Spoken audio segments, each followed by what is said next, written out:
Today we'll be discussing module 3, which is conditional statement, if else structure, switch statement, continue and break. Yesterday we have seen in lab if statement with the help of those conditional statements, and those conditional statements are basically used to execute a set of a statement on some condition. When we wanted to take some decision based on a particular expression evaluation, then we have this kind of a structure, which is if then else condition. And if you see in this particular case, most of the time, if you don't have these conditional statement, your C program has the execution of a statement in sequential manner. But if you wanted to take certain decision based on expression evaluation or some kind of condition, then we are having this control structures which is being provided by C, and this flow of a statement execution can be changed using conditional statement. We can have combination of relational operators, logical operator. Based on that, you will be making certain conditions, and those conditions, which is basically being the criteria to run some kind of statement, execution of a statement, will be called a control statement. If you see the block diagram of it, so we will be having a logical expression which is going to be evaluated as a true and false. So if you see the variables, if we take certain kinds of variable with the help of certain operators, then that evaluation which is returning you true and false can be evaluated, and then based on that decision you will be executing this set of statement. It can be a single statement, it can be a set of statements that we will be executing once your if else condition will be proved to true. So you have already executed these kinds of program yesterday, that you are taking some numbers and then you are taking decision whether this number is prime, whether this number is even or odd. So this if condition is having the first block, which is this curly braces is given, is evaluating it to true, and then rest will be your else condition, or you can say the false condition. In case of if and else, we will be having false condition, and after false, if you wanted to execute certain kinds of statements, then we will be having this if else structure. You can simply have a if block also, and you can have if and else condition. When you are having some certain kinds of false condition, then what decision you wanted to take. And most of the time we always use this for validating the input.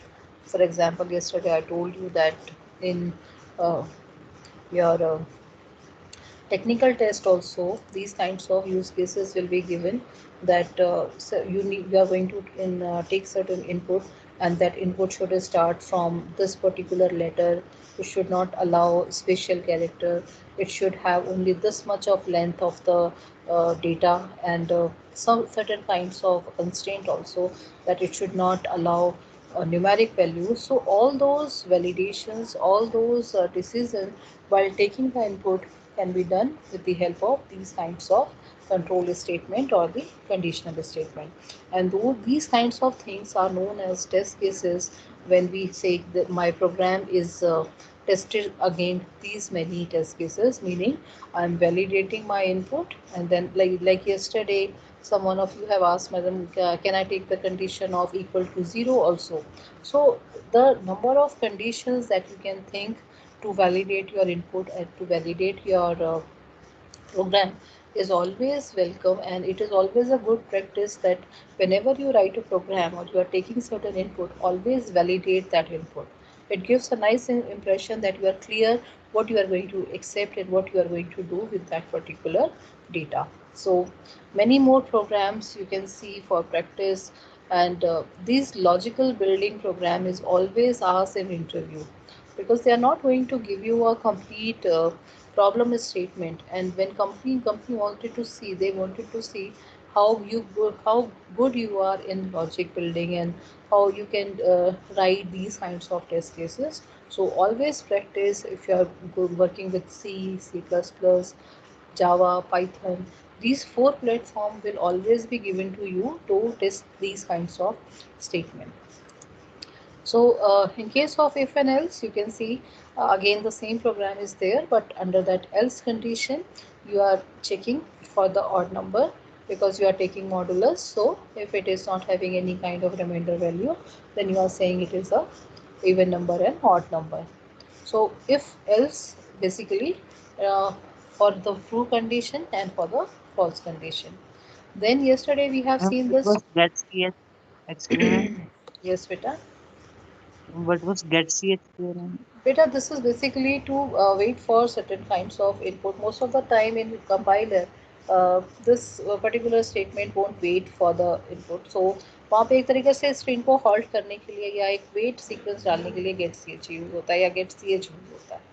ठीक है, ये अभी हम इसका पढ़ेंगे, ये concept को भी डिटेल में बताऊंगी. Get C H get carry का क्या रोल है वो आपको मैं डिटेल में भी इसमें समझाऊंगी. ठीक है. Okay, ma'am. बेसिकली जो कंपाइलर्स में अगर आप देखोगे तो एक मेजर इशू आता है हॉल्ट होने का, जिसमें कि हमें स्क्रीन को थोड़ा सा एक इनपुट के लिए वेट कराना होता है, या हम ये बोलते हैं कि टर्बो सी में आप मेजरली आप देखोगे कि टर्बो सी में ये प्रॉब्लम आती है. बेसिकली जब हम कंपाइलर टू कंपाइलर जब वेरी करता है, it is basically to hold that output screen. क्या होता है, जैसे आपका प्रिंटफ स्टेटमेंट आएगा वो सीधे जंप कर जाएगा, तो उस स्ट्रिंग को हल्ट कराने के लिए, उसको वेट कराने के लिए we have this get C H. Basically कि यूज़र के लिए इनपुट के लिए आप रुक जाओगे तो आपको स्क्रीन विजिबल होगा. And it depends upon compiler to compiler. Major issue we face in Turbo C, and it is always recommended to write this get ch. Okay. So then we are having this nested if statement. If you wanted to check multiple test expressions and you wanted to execute different codes for more than 2 conditions, then we are having this multi-way selection statement. So in first if you are having another if, or you can have nesting of those if with the help of this nested if condition. But in case of nested if, you have to be very careful that you, when you starting any of the code, it should be properly closed also, because जितनी आप branching करोगे उतना ही code आपका unreadable हो जाता है और उतना ही क्लमसी हो जाता है आपका कोड. तो it is always a good practice कि जब भी आप इसको प्रॉपर इंडेंटेशन दो, ताकि आपको ये पता हो कि हाँ ये मेरा एक नेस्टेड इफ यहाँ से स्टार्ट हुआ है, where it is ending, and इसकी एल्स कंडीशन कहाँ है, इसका पर्टिकुलर फॉल्स कंडीशन कहाँ पे है. तो इसमें मेजरली जब भी आप नेस्टेड इफ लगाओ तो इंडेंटेशन का बहुत ध्यान रखो. जैसे इसमें देखो आप इफ के नीचे इफ लगा दिया, this is not a good practice. You always indent that so that you can see, visualize code in a proper manner. And nested if is to test more than one conditional statement with the help of this. So उसमें आपने कल आपने खुद ने भी वाला programme किया था. You were taking 3 numbers and you were asking for the greatest number, and you are saying some of you were saying that if you are taking the same value what should happen. So those kinds of condition again you can check when you are accepting that it should not have a repeated value, और वहीं के वहीं check लगा लो कि आपके पास 3 different numbers होने चाहिए. So all those things you can do with the help of these kinds of condition. Then if else if, which is a multi-path decision statement, and इसमें कल आपने देखा था कि it is skipping once the condition has been met or the true condition will be there, rest of the block will be bypassed. And if else if is, अगर आप देखोगे तो if else if multi-path selection के लिए है, but इसका एक major एक issue इसमें यही है कि आपका rest of the condition will be bypassed. But अगर आप मेन्यू क्रिएशन करना चाहते हो, कुछ कंडीशंस आप इवेल्युएट करना चाहते हो, then this is the condition which is being widely used for these types of condition. So इसमें एक 3 level example यहाँ पे कल भी हमने डिस्कस किया था कि आपके पास अगर आपको एक कंडीशन के बाद सेकंड कंडीशन चेक करनी है which is going to be evaluated, then rest of the condition will be bypassed. So yesterday we have seen all the variations of if else, if else, nested if, and if else if condition where we have seen. Now the next one is actually your majorly used. हाँ बेटा बोलो. Ma'am आपने उस else if condition में क्या drawbacks बताए थे अभी? बेटा एल्स इफ कंडीशन में जो आपका जो बाईपासिंग की जो कंडीशन है ना, कि once it is being met, once your first condition will be, जो आपने कल भी आपने ये चीज़ फेस किया था कि जब आप इसको रन कर रहे थे, फर्स्ट कंडीशन जैसे मीट हुई, rest of the condition will B bypassed, है ना। इसमें यही हमने देखा था इफ एल्स इफ के अंदर। तो अगर आपको इस टाइप के कंडीशंस में नहीं जाना है तो आप नेस्टेड इफ को यूज़ करो, क्लियर। बट हम जब भी मेन्यू क्रिएशन की बात करते हैं कि हम एक पर्टिकुलर ऑप्शन देना चाहते हैं जिसके बेस पे कुछ काम हो, then we always go for this kinds of else if block और द स्विच स्टेटमेंट्स, ठीक है। Is it clear?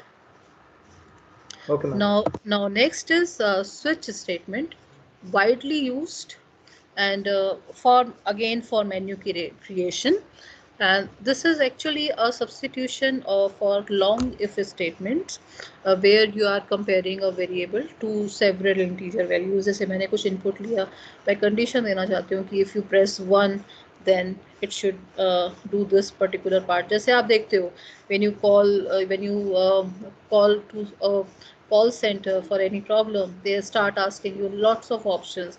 Press 1 for this, press 2 for this, press 3 for this. And in case of program execution also, you see lots of menu options. You wanted to do this, you wanted to do that. So in that case, multi-way branch statement can again be achieved with the help of switch statement. In this switch statement, you will be basically providing an easy way to dispatch execution to different parts of the code based on the value of the expression. Meaning आप उसको compare करोगे कि अगर first पे है तो आप इसको इस ब्लॉक को एग्जीक्यूट करो, सेकंड पे है तो आप इसको एग्जीक्यूट करो, and rest of the condition should be bypassed. And again, switch is a control statement that allows a value to change control of execution. Based on the value, you will be taking decision which particular code or which particular part should be executed. So that is the beauty of this switch statement, and again it is a substitution for if else if ladder. And float variables cannot be executed. We always take integer or character value to do that particular case expression. Case expression का meaning क्या है? जैसे आपने switch में जो expression value आप डाल रहे हो, यहाँ पे फ्लोट अलाउ नहीं है, यहाँ पे आप इंटीजर लोगे, कैरेक्टर लोगे, और उसके बेस पे आपने कुछ एक वैल्यू ली। फॉर एग्जांपल अगर मैं बोलती हूँ कि 1 2 3 4 इज द एक्सप्रेशन वैल्यू, तो आपने केस वैल्यू 1 में अगर वैल्यू 1 है तो आप क्या एग्जीक्यूट करना चाहते हो, वैल्यू 2 है तो आप क्या एग्जीक्यूट करना चाहते हो, वैल्यू 3 है तो आप क्या एग्जीक्यूट करोगे। एंड डिफ़ॉल्ट कि अगर इनमें से तीनों में से अगर आपने 1 2 3 4 में से कुछ भी नहीं किया है, so what should be executed. So this kind of switch expression can be built with the help of this, and always this is being widely used in menu creation, multiple option to the user, and if you wanted to do multipath, right? So that will be done. And again, if you see the major rules which is there, an expression must always execute to a result, meaning जो आप value ले रहे हो वो आपका match करना चाहिए। Case labels must be constant and unique, meaning 1 2 3 4। ये नहीं है कि हम 1 को 2 बार रिपीट कर देंगे, case value 1 this, case value 2, no, case value 1 आप रिपीट नहीं कर सकते। There is no duplicacy in case of case value. इस चीज़ का बहुत ध्यान रखना कि ये आपके रिपीटेड नहीं होने चाहिए। और इस टाइप के क्वेश्चंस आपके MCQ में भी पूछे जा सकते हैं इन कंस्ट्रेंट्स को लेके। This case label is always end with a semicolon. यहाँ पे sorry not the semicolon, it is colon. इसका ध्यान रखना, ये बहुत बार जब फर्स्ट टाइम करते हैं तो बहुत एरर होती है, फिर रिप्लेस इट बाय सेमीकोलन, तो वो वहीं के वहीं एक उसको एक कीवर्ड के फॉर्म में ले लेगा। और break keyword must be present in each case. Break का मीनिंग क्या है कि आपने वहीं के वहीं जैसे फॉर एग्जांपल आपने फर्स्ट कंडीशन पे लिया कि आपका यूज़र की जो इनपुट है वो वैल्यू 1 है, तो आपने कुछ ब्लॉक ऑफ स्टेटमेंट को एग्जीक्यूट किया, एंड देन ब्रेक मीनिंग वो फिर इस स्विच एक्सप्रेशन से बाहर आ जाएगा। This is basically the meaning of break. Basically to after executing that statement you are breaking from that particular condition. अगर आप नहीं करोगे, यहाँ पे ब्रेक नहीं लगाओगे, तो क्या होगा, इसके जस्ट बाद वाला जो केस है वो एग्जीक्यूट हो जाएगा. So that doesn't suffice the meaning of this multipath way. That is why this break is always there. इसको करके जरूर देखना, break को हटाना, then you'll see that after that case second one will be start getting executed. जो ये constraints होती हैं इनको just don't just read them. इनको हमेशा चैलेंज करो कि अगर ये बोल रहा है कि नहीं ब्रेक लगाना है, ब्रेक को हटाओ, ब्रेक को हटा के देखो क्या होगा, क्योंकि वो आपके कंडीशंस को वहां से हटा रहा है तो क्या होगा, उसके बाद जो उसको स्टेटमेंट मिलेगी वो उसमें घुस जाएगा. तो please try this out, because कुछ कंपाइलर्स में आपको दिखेगा कि दिस कंस्ट्रेंट ये आपका स्विच के स्ट्रक्चर पे बिल्कुल कंस्ट्रेंट कर देगा कि without this break you can not execute this switch, और वार्निंग आपकी इशू हो जाएगी. But always try this out so that it should be in your mind कि आगे तक आपको पता होना चाहिए कि हाँ ये एरर होनी चाहिए. Like it is saying that float value is not allowed. Try it out. What will be the error? What is the warning which is coming and why it is being given? Always look for all those constraints. Just give me a moment, beta.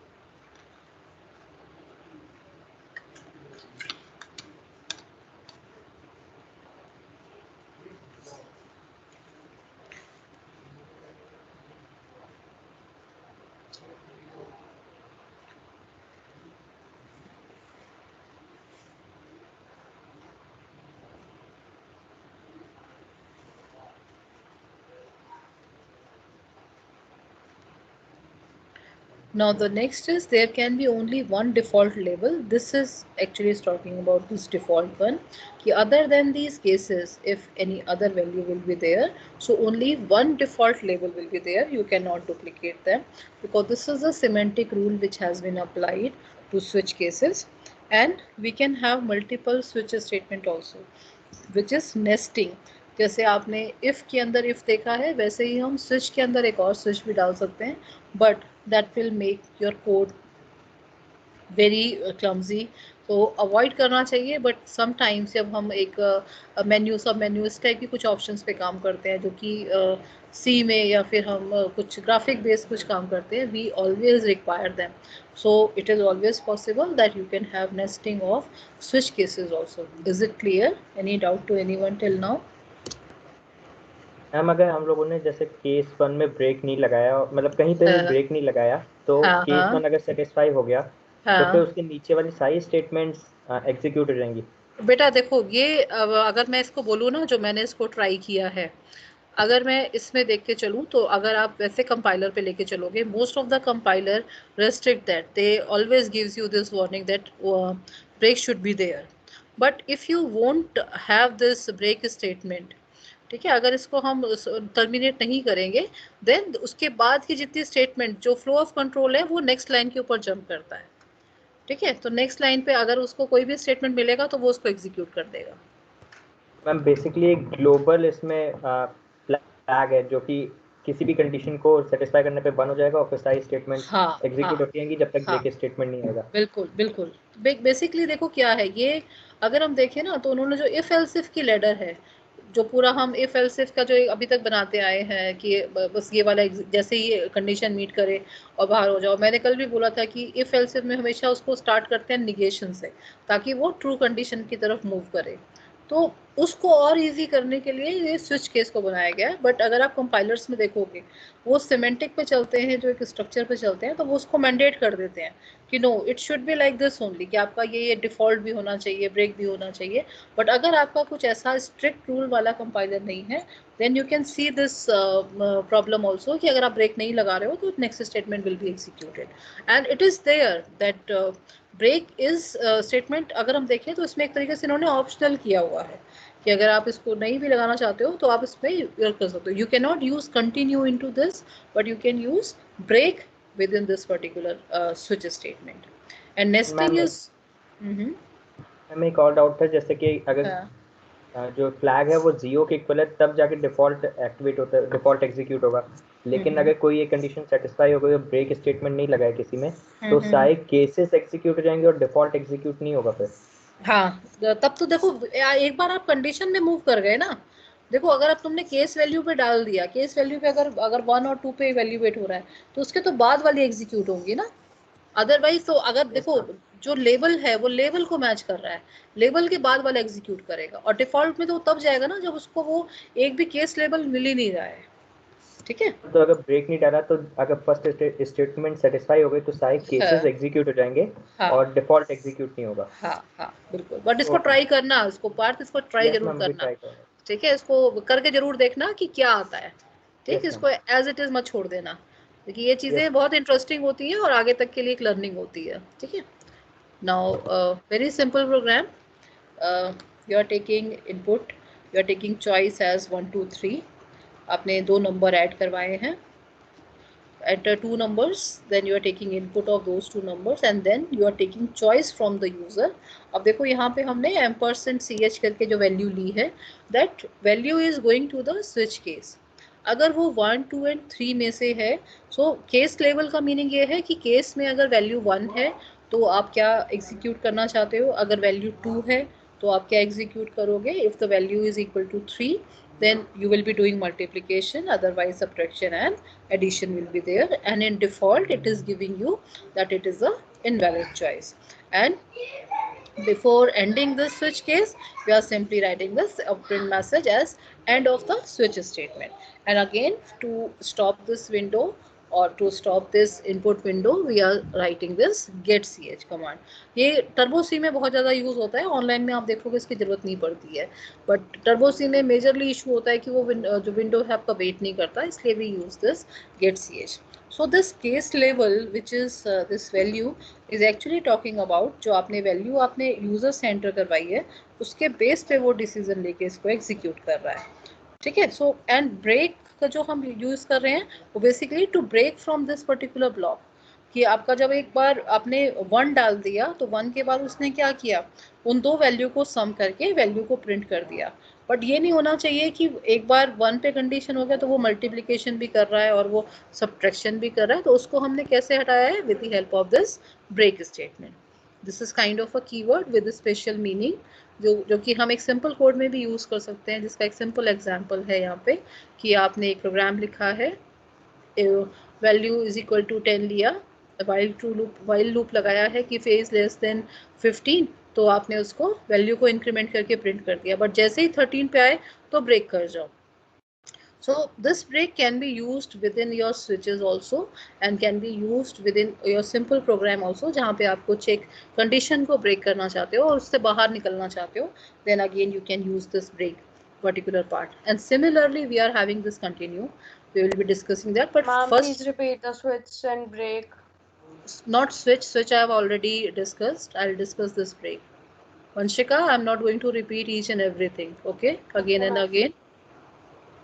So this break is actually talking about if you wanted to come out of a block of a statement. For example, इस programme में आपने क्या किया, you are taking input from user and input भी आप क्या बोल रहे हो, you are constrained this input to 1 2 and 3, fine।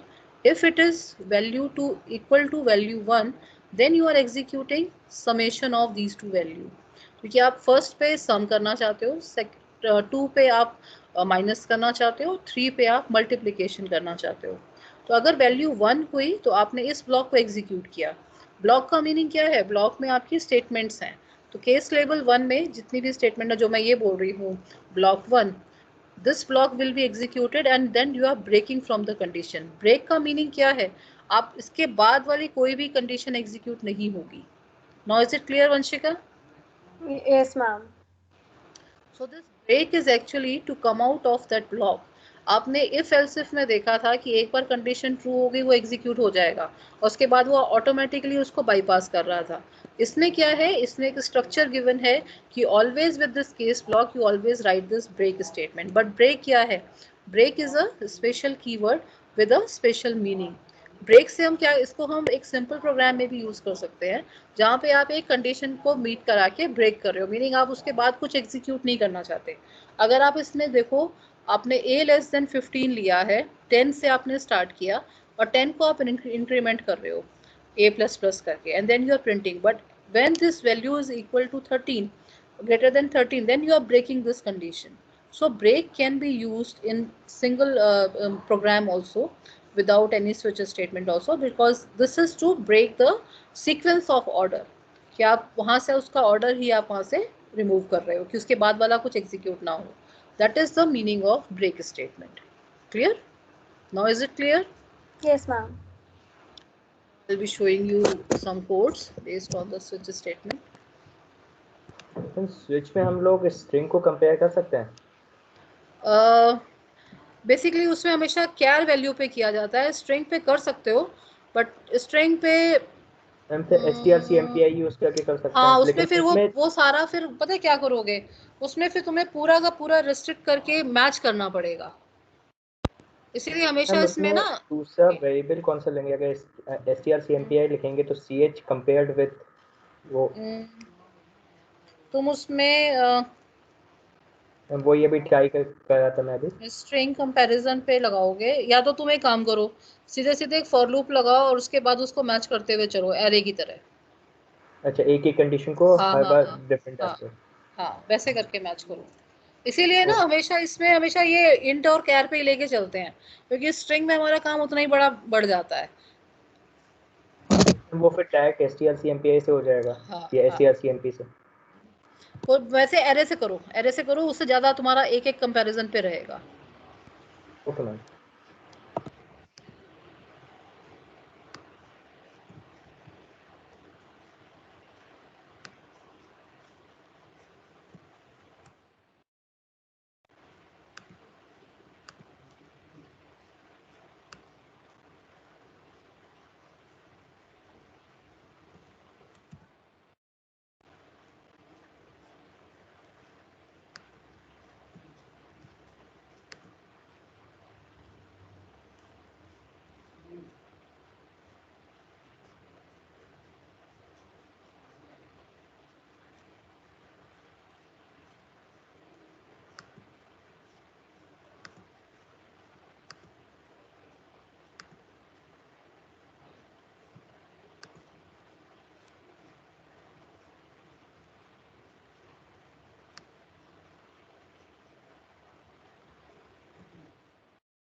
Ma'am लेकिन अगर स्ट्रिंग को फॉर लूप में लगा के करेंगे तो फिर हर कैरेक्टर के लिए एक केस बनाना पड़ेगा. फिर तो उसका तुम सबको उसको रिकॉर्ड रखना पड़ेगा कि कौन सा पहले आया, फिर उसको कंपेयर करना पड़ेगा कि ओरिजिनल स्ट्रिंग के फॉर्मेट में है या नहीं है. तुम्हें पॉइंटर पे काम करना आता है? यस मैम, पॉइंटर्स पे काम करना था, लेकिन इसमें कैसे यूज कर सकते हैं? देखो वैसे तो तुम एक काम करो, इसका एक कैरेक्टर एरे बना लो, उसमें आप तुमने अपनी परमिसिबल वैल्यूज डाल के रखो, and then compare against that array. ये कर सकते हो इसके अंदर, ओके मैम. बट वही काम बढ़ जाएगा, उतनी बार इसमें तुम्हें बहुत लंबा कंपैरिजन हो जाएगा. लगाने का, उतनी बार तुम्हें उसको आइटरेट करके वैल्यू टू वैल्यू मैच करना पड़ेगा. Yes ma'am. बट ट्राई करो, कोई इशू नहीं है, अच्छी चीज़ है, सीखने में कोई बुराई नहीं है बेटा. Now my screen is visible बेटा? Yes ma'am. Yes, ma'am.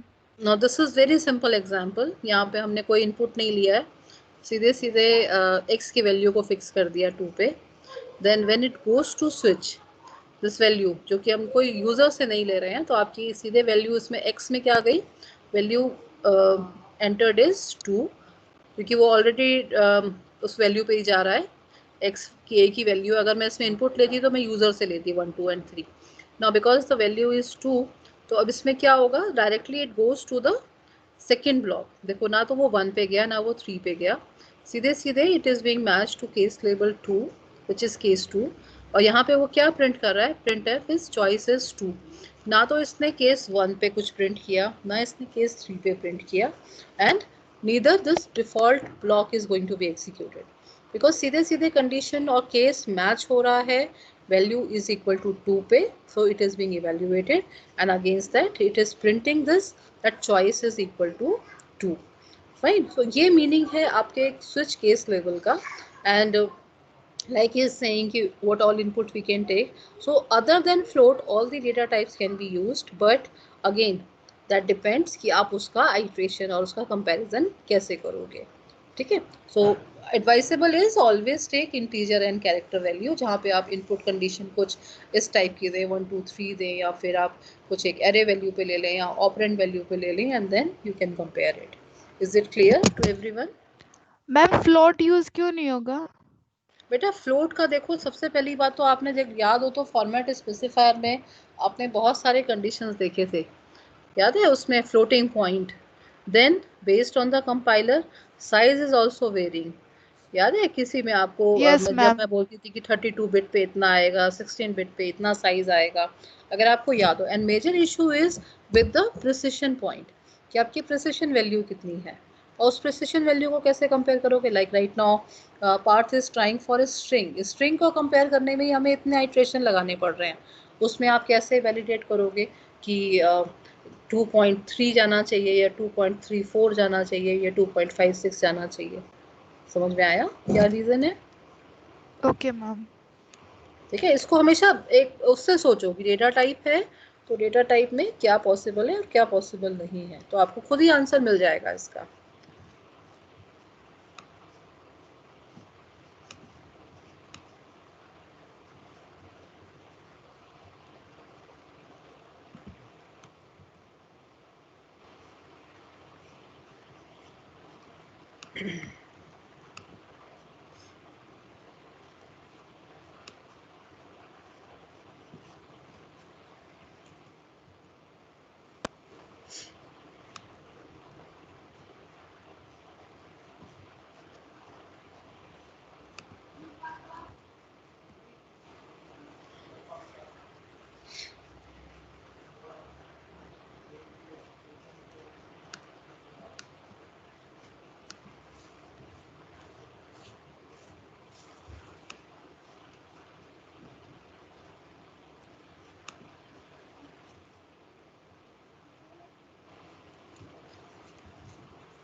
Now is it visible beta? Screen is visible?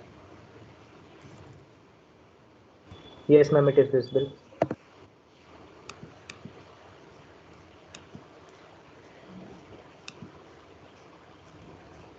Now see. Now we are taking character as operator, or sorry, operator as character value. Then we are taking two variables as n1 and n2. Fine. And if you see, we are taking double into that for calculation. Then if operator is equal to plus, because character hai, so it will be taking single operator for this. Then हमने इसमें जो switch cases बनाए हैं, that is plus, minus, we are taking division, we are taking multiplication, and then we are having default one. Fine. अब आपने जब plus आप case लोगे, तो it is doing what? It is taking those two n1 and n2 variable. It is doing the summation of these two variable and then printing that value and breaking it. Right. तो इसमें अगर आप देखो तो आपके पास आपने simply ये बताया है कि हाँ कितना आपका डेसिमल पॉइंट अलाउड है, और उसके बाद आप उस वैल्यू को सम कर रहे हो या माइनस कर रहे हो, मल्टीप्लिकेशन कर रहे हो, डिवीजन कर रहे हो. तो अगर आप देखो यहाँ पे हमने कोई इंटीजर वैल्यू पे नहीं, सीधे सीधे कैरेक्टर पे लिया, ऑपरेटर एक्सेप्ट किया, and once we are taking that operator we are taking two operands, because जो दो वैल्यू को आप सम करोगे, माइनस करोगे या डिवीजन करोगे, उसके ऊपर आप इसे एग्जीक्यूट कर रहे हो. Now you all have time right now, 15 minutes is there. So what I'll recommend you, all of you please try out this program, because Monday तक फिर से ये सारी चीज़ें गायब हो जाएंगी. तो अभी के अभी इसको करके देखो, सेम प्रोग्राम को एग्जीक्यूट करो, and then we will be discussing other part also. Okay. Ma'am इसको फाइल के अंदर इंक्लूड करना है फिर अभी नहीं जो बेटा, फाइल तो बेटा मंडे को करेंगे ना, इसके ऊपर कुछ ओके ओके एक्सरसाइज करेंगे अभी इसको, ताकि दिमाग में रहे, जो हमने प्रैक्टिस पढ़ा है वो याद रहे। ठीक है, इसके लिए कर लो अभी इसको बैठ के।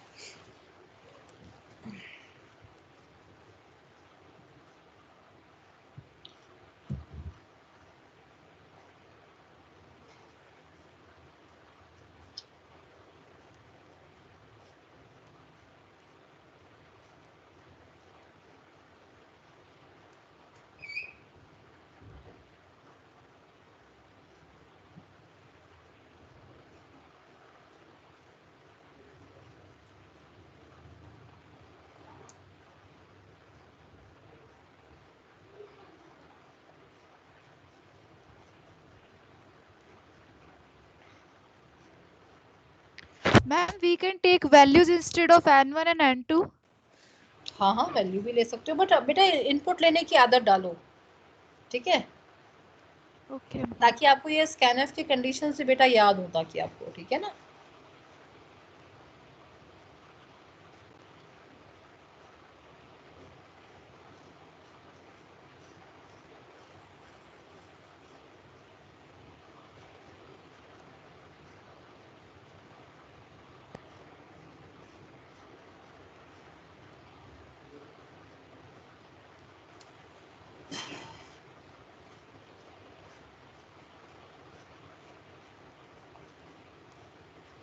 मैम वो पॉइंटर्स और फॉर लूप से किया था, वो चल गया, लेकिन उसमें फिर हर एक कैरेक्टर के लिए करना पड़ेगा, तो फिर 26 कैरेक्टर्स के लिए करना पड़ेगा फिर तो हाँ बहुत लंबा हो जाएगा। लंबा हो जाएगा। और कोई फिर नहीं, बट अगर अच्छी नंबर्स अच्छी। लेंगे तो फिर उसका भी आएगा, फिर स्पेशल हाँ कैरेक्टर्स का अलग 126 या 128 कैरेक्टर्स आ जाएंगे।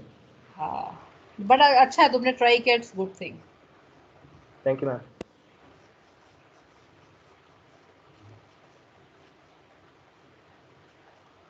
Ma'am, can you please tell what are string? String बेटा अभी नहीं, अभी आप बिल्कुल नए हो, अभी नहीं डिस्कस करूंगी, अभी थर्ड मॉड्यूल के बाद बताऊंगी स्ट्रिंग क्या है। ठीक है, Okay, ma'am. अभी आप बिल्कुल नए नए सीख रहे हो, तो अभी आपको कंफ्यूज नहीं करूंगी अभी। ठीक है। Okay, ma'am.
Ma'am, why we take the gap between the blank and the semicolon? कहाँ पे बेटा?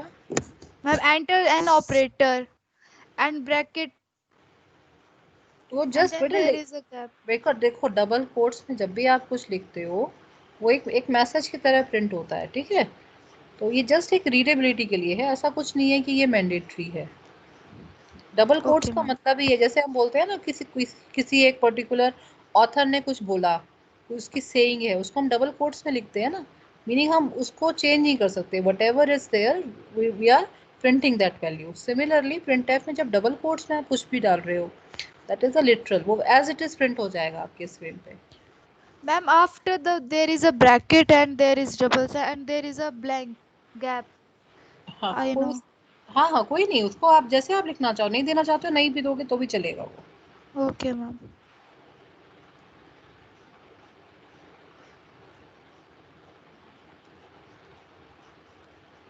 मैम अभी मैंने ट्राई किया था वो ब्रेक स्टेटमेंट्स हटा के सब में, तो फिर वो डिफॉल्ट स्टेटमेंट को भी रन कर रहा है।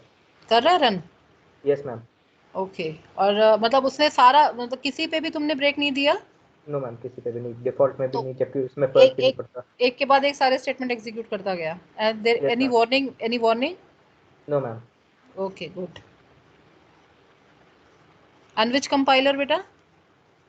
मैम आई थिंक मिंजी डब्ल्यू which is standard compiler, I really don't know. नहीं तुम्हारा वो क्या है, किस मैम एनवायरनमेंट, विजुअल लिनक्स वगैरह? स्टूडियो। ओके ओके ठीक है ठीक है। Ma'am I can search it and tell if you want. नहीं नहीं नहीं ठीक है बेटा।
Give your attendance 91. Present, ma'am. 96. Present, ma'am. 99.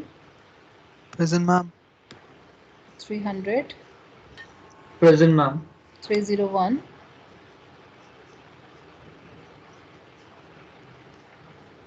302. Sahil. Present, ma'am. 306. Vanshika. Present, ma'am. 7. Present, ma'am. 8. Present, ma'am. 9. 11. Present, ma'am. 13. Present, ma'am. 14. Present, ma'am. 17.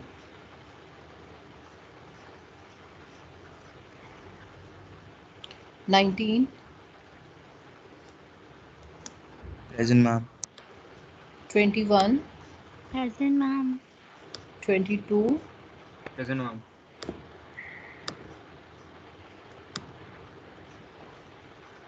24.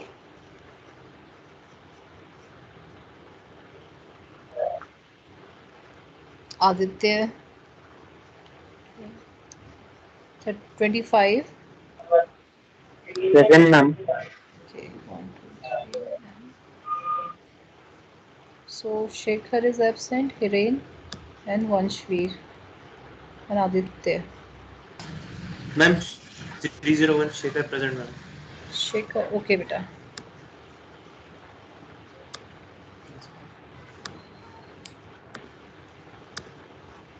Hello, ma'am. हाँ Aditya बेटा. present. अरे यार, Aditya is present. 324. वेट मैं mark कर चुकी हूँ. 1 minute रुको बेटा. My mic wasn't working. I thought I marked myself present. नहीं मैं देख लेती Okay, हूँ. ma'am. वेट. चेंज कर दिया बेटा, ठीक है. Okay, ma'am.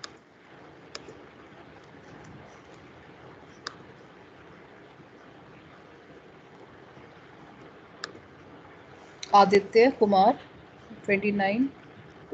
Present, ma'am. 30. Prajwal Present, ma'am. 30. 31. Present, ma'am. 33. Present, ma'am. 34. Present, ma'am. 35.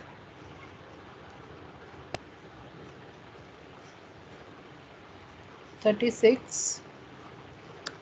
Present, ma'am. 37. 39. Present, ma'am. 40.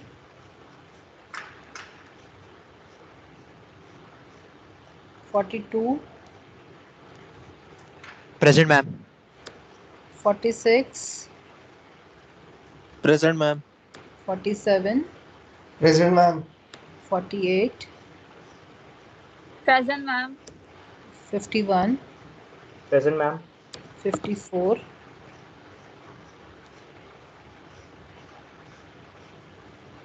54 absent है. So Himank, Bhavya and Kushagra and Pragati. These four. I think I've seen Himank.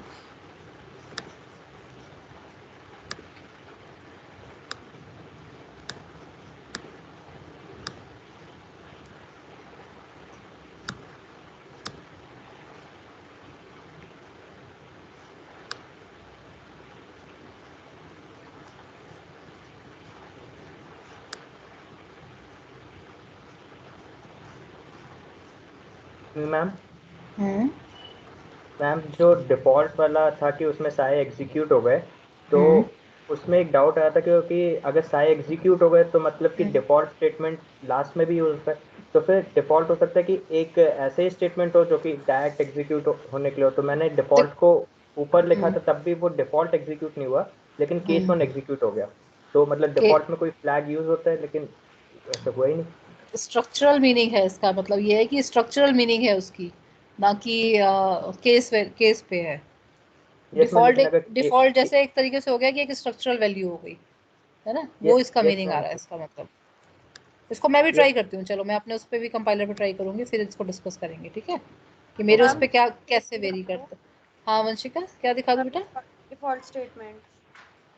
Default statement देखो अच्छा इसके अंदर इस वाले code की.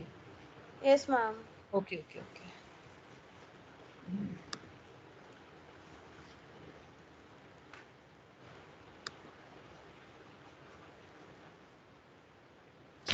Ma'am, those who have given the attendance can they leave? Thank you, ma'am. Visible है Vanshika? Yes ma'am.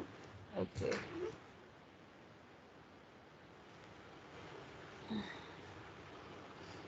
Those who have done and tried. नहीं लिखा मैम.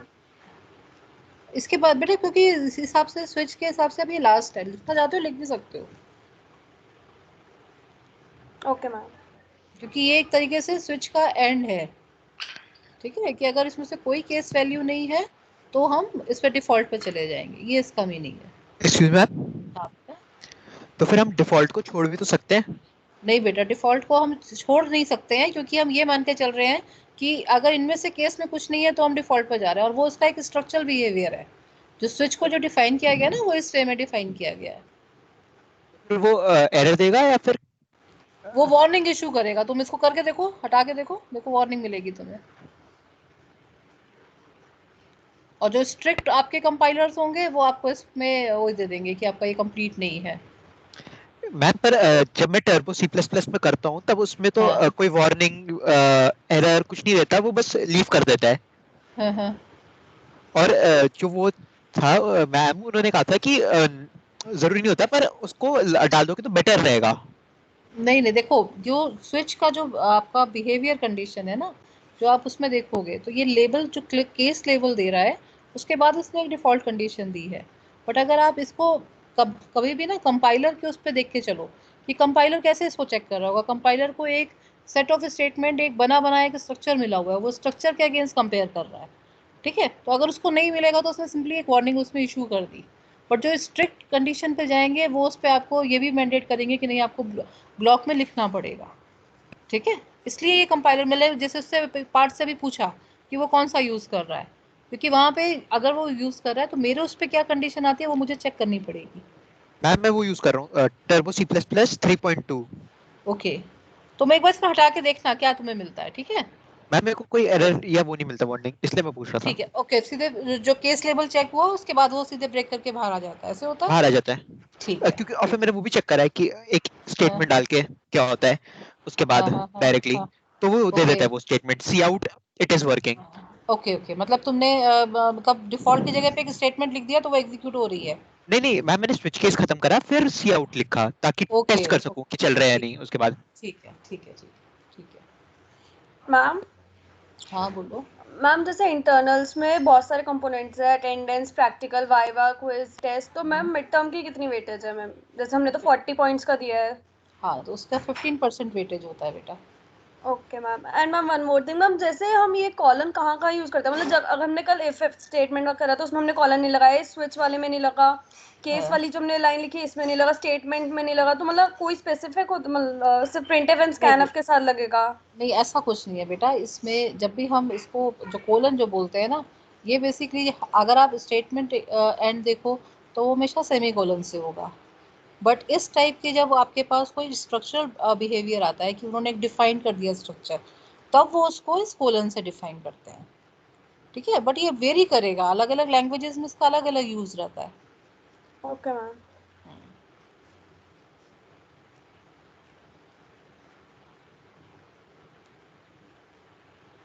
मैम एनसाइसी स्टैंडर्ड ही है, मैंने अभी चेक किया था। ओके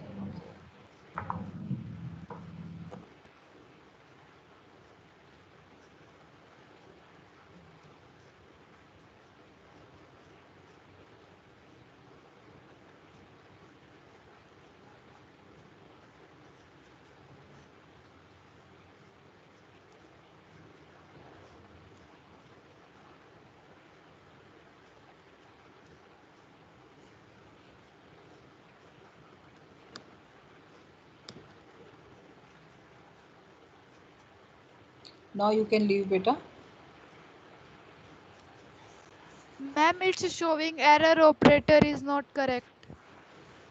ऑपरेटर डिफॉल्ट प्रिंट कर रहा है मैम। और तुमने इनपुट कंडीशन क्या दिया था? Ma'am 5 and 6।